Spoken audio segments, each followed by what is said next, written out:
AI is everywhere, from CEOs talking about it to CTOs to random YouTubers on the internet to Gary Vee, whatever it is that you're listening to. There's probably someone talking about AI, and it's gotten to a point where I also want to talk about like why this is so popular, and then also how you can use it to make your life easier, make your business easier. And if you're like a software engineer, you have programming skills, you actually know how to code, how you can use it to improve your resume and actually get like jobs at companies who would totally pay you a lot of money to help fix their problems using like automations and things. And I've been a software engineer for 6 years. I've worked at Citibank, also worked at EasyPost. Now I'm working at Walmart building out software for them. And I've also built out AI tools for other like small businesses. And so in this video, we're going to go over, just why AI is like so popular, why I think you should be using it, like what things, what in my opinion do I think is like the best use cases for AI, and then what are like some actual like things that you can build, so like using automated workflows and then agents, and then also go into like how do you actually build like an agent, and like what even is like an AI agent. And by the end of this video, you're going to hopefully understand at a deeper level like why is this thing trending so hard, and how you can start actually implementing it.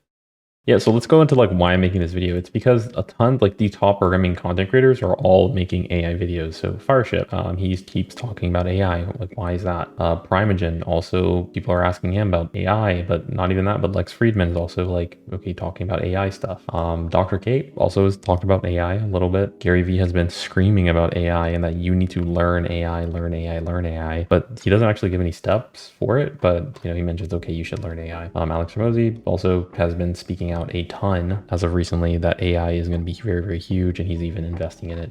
Into his own company, he's partnering with like several different types of businesses that are going to be improving his processes. And it expands out even beyond these people, where if we look at Y Combinator, if we look at all this, like everyone's just obsessed with it. And I want to break down, like, just again, in my opinion, why I think this is the case, and why I think you should also be like really, really diving actually into AI. Spoiler alert. So when I was doing like my freelancing and building out automations, like I realized there's a ton of processes that businesses are using that are really, really outdated. And it's not even like just AI. Like, take AI out of the equation. There are businesses that will pay you like $10,000 to teach them how to use like really basic automations. And I mean like connecting to APIs or using Notion or using like whatever. And there is a massive like kind of supply demand, or there was a massive supply demand gap where you had people who were business owners who were way too busy running their business. And so they cannot learn programming. They can't learn if statements and conditionals and for loops. They can't get a 4-year computer science degree because they were running the business. And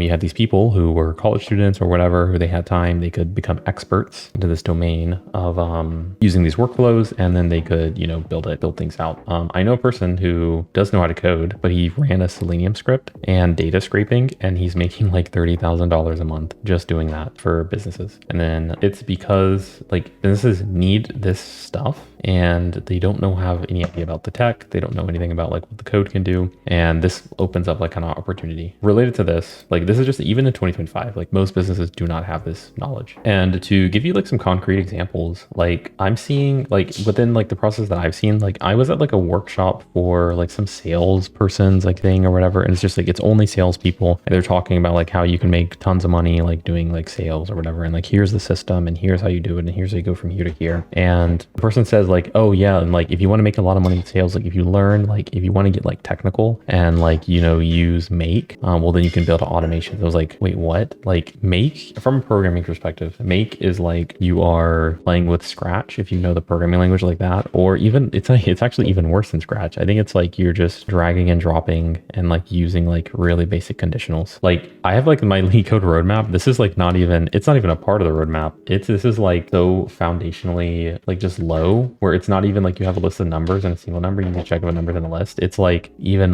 lower than that. But I'm hearing them describe this, and he's like, oh yeah, you can make, and I understand it. I see how it works, because most business owners don't have that skill. But it's really crazy, like where people who aren't technical see like the concept of like just a conditional, like if this then that, as like kind of crazy. So anyways, that was surprising to me and opened my eyes at like, okay, I see this is the bar is the bar is low. Okay, even to seeing how like at Walmart, like the processes within Walmart are just like, there is so much automation that could be done. And as an almost $1 trillion company, there is a ton of stuff that they just don't like want to do. Like they would rather like spend it doing whatever else. But there are so many things that can be automated. There's so much time that's being wasted doing things. And this is at like a multi-trillion-dollar company. Like what's going to happen is this is going to be a very easy prediction for the future. Someone's going to come up with some kind of dev tool that can save all the productivity. Walmart's just going to buy the dev tool that person made, and then they're going to be implementing it and running it for their entire workforce. And that's what's going to happen. And that's what's going to happen to a lot of the companies. And like, imagine a good example of this is Claude Code, where we have a dev tool made by developers for developers to code. We also have GitHub Copilot. And then what do companies do? Like, I'm not going to code it out myself. They're not going to code it out from zero. They're just going to use the tool. And you can say, oh, well, Copilot is just a ChatGPT wrapper. It's a really good wrapper. So it's a very good one. And it can save you a ton of time. So anyways, that's that. Other one here too is like, I saw my dad like doing work for his law firm, and I'm looking at him doing like, this is like, I'm looking at how he, like the work he's doing. And I've asked him a ton of questions on like, okay, like, what are you doing here? What are you doing here? What are you doing here? What's the thing that's taking up most of your time? And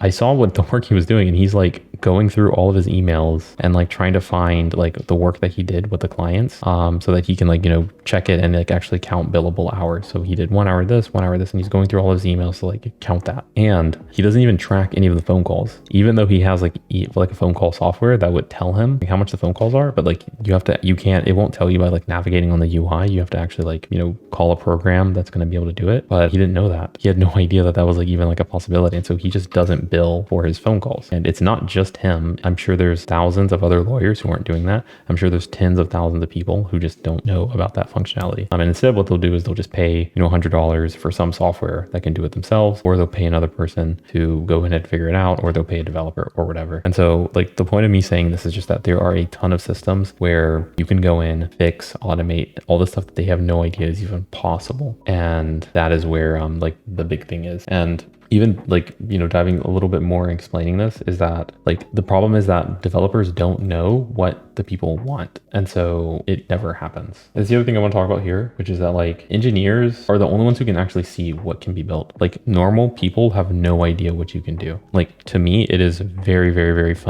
fundamental or like foundational that I just know. I understand how the computers work. I have a 4-year computer science degree. I know how the memory works. I know how the internet connections are working. I know how you can like relay information from this point to this point. That's very, very basic. And I understand that very well. But business owners don't understand that, right? And they have no idea what's possible. And the same thing is happening with like AI, where there are a ton of business owners who have no idea what AI can do. And so engineers are like the only ones who are going to be able to see like what's possible to be built. And I think this is a big reason why like if you look at code and developer productivity tools, they're so far ahead. If we look at Claude Code, like the fact that developers have built a product that can actually write code for them because they don't and I like the annoying writing the code stuff. So writing unit tests, the fact that developers realized, oh, well, we can use LLMs to write unit tests. And this was like the clearest thing for them to actually like see, like, if I can use LLMs to do this, well, let's use it to this. And it's because people who made the LLMs, they're developers, they built like the tools. And so like the reason that this happens is because developers have the pain point, they understand the technology, and they link it like very, very quickly. But programmers don't understand the pain points of legal. They have no idea because developers they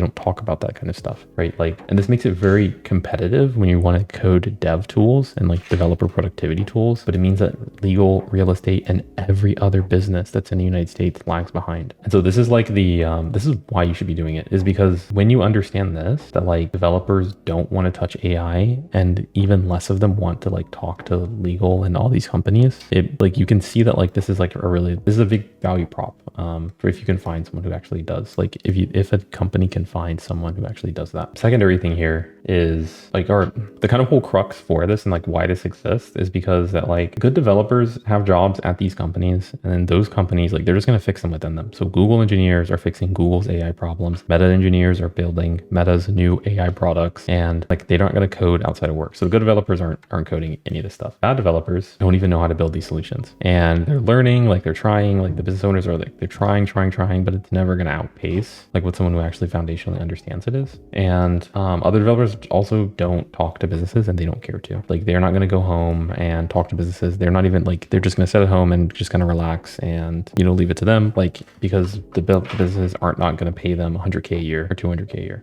Developers will talk to the ones that pay them a lot of money. And if you're not one of those, well, then they don't really care about you. And what this means is that those businesses are just going to lag behind. And unless you have a developer was ex Facebook or something, it's like, I want to do a startup, and then he does a startup, and his startup is aimed at that. And like that's what we'll see with a lot of these companies like Harvey AI. They just got like venture-backed funding. I think they're doing $100 million a year in annual revenue. And it's just, they get a bunch of coders who know how to build this stuff. They get a product person who says, hey, here's my pain. They talk to some lawyers and they say, hey man, like we can code this out for you. Now they're pulling in 100 million a year in annual recurring revenue. And it's not just them, but it's like a ton of other companies that just, it all starts with one person saying, let's try it. And these products aren't amazing. They're not built with any kind of foundation. They're just built with good engineers who are offered a good salary. Like you get good developers, hire them, give them a good salary, they'll stay and they'll work and code it out. And so this is why I think you should be using it. This is like foundationally, I think that like if you want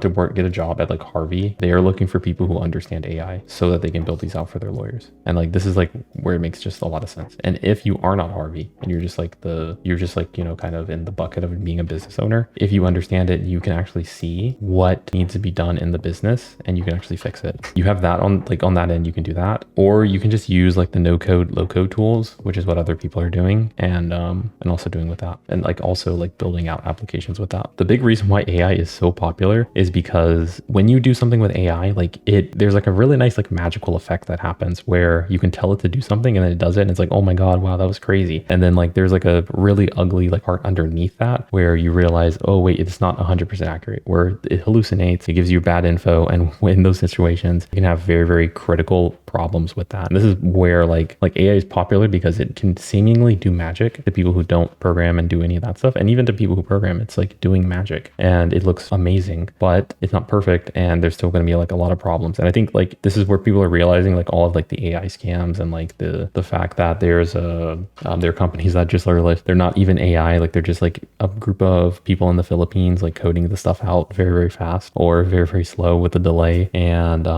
or there was like the rabbit thing, like the M2 rabbit or whatever, that was just a complete scam. And so I think the struggle with AI is that the demos look amazing. They look really, really nice. And because of that, like the virality of it goes up a lot because you can imagine what it could be if there was not a 20% error rate, or if just things got just a little bit better. If we just got just one more model that was just a little bit stronger. What I want to do now is talk about like what can you build with AI, and then, you know, kind of like what my thoughts are on these things, and then wow, I put this twice. I guess more specifically what you can build with AI, because these things are named the same thing. So the first thing is what I think is like great. It's great at summaries. I use this all the time and it is really, really good at summarizing information. Researching is also another thing too, where I think it's like top tier for sure. And then I would even like, it's good at like rote writing for things, I guess. Like I wouldn't actually use it for writing or like writing like an essay or something, but like if you need filler, it's good for like creating like a bunch of filler, and then you could just edit it as of now. And I think these are like the two like things that I would focus on, which is like, are there things in my operations that I can summarize? Are there things that I could research? So I think there's an AI tool that like summarizes all of your PRs or like your commits and gives you like a nice little foundation like thing of like what this means. I think that's great because then you don't have to spend a lot of time like writing like, you know, what a PR does. You just reference it. I think image generation is good, but I don't know who uses images, and I don't know how many use cases. Like for content creation, who's posting images on Instagram? I mean, I guess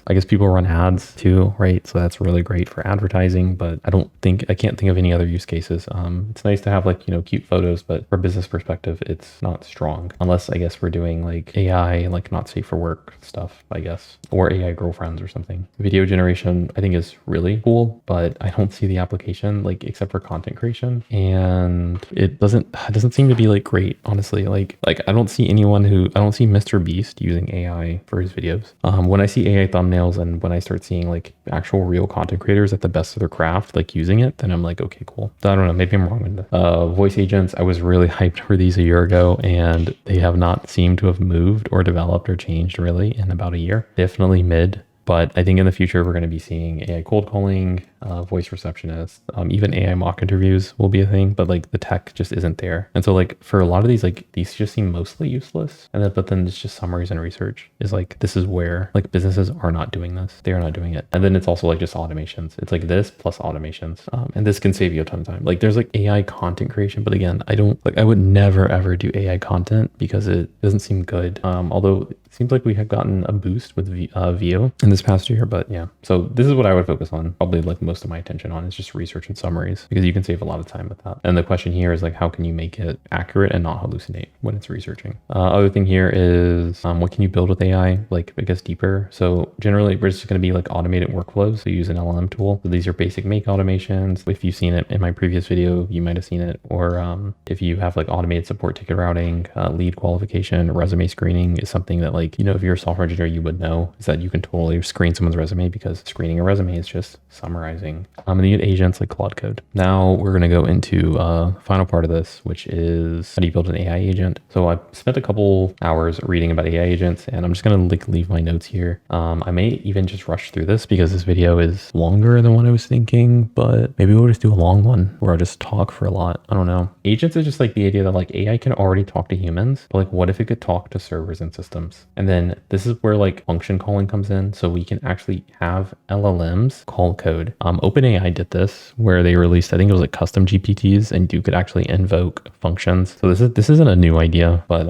it is useful for understanding like we know what an agent is because now you can get it to talk to servers and systems. And so you can actually use something called LangChain. So you can actually use something like LangChain here and you would be able to build agents and like not even agents, but even like just a workflow because it can call tools. And so what you would do is you would like go through and so when somebody asks a question, you can have the model and sell it to, hey, if at any point in time someone wants to search for the weather, well, you should call this thing. And the LLM will actually read it and it will call it. And this was, you know, really cool. It's not even too hard to actually do. I wonder if I can show you the actual code here a little bit. So we go here, we just have like a my tools.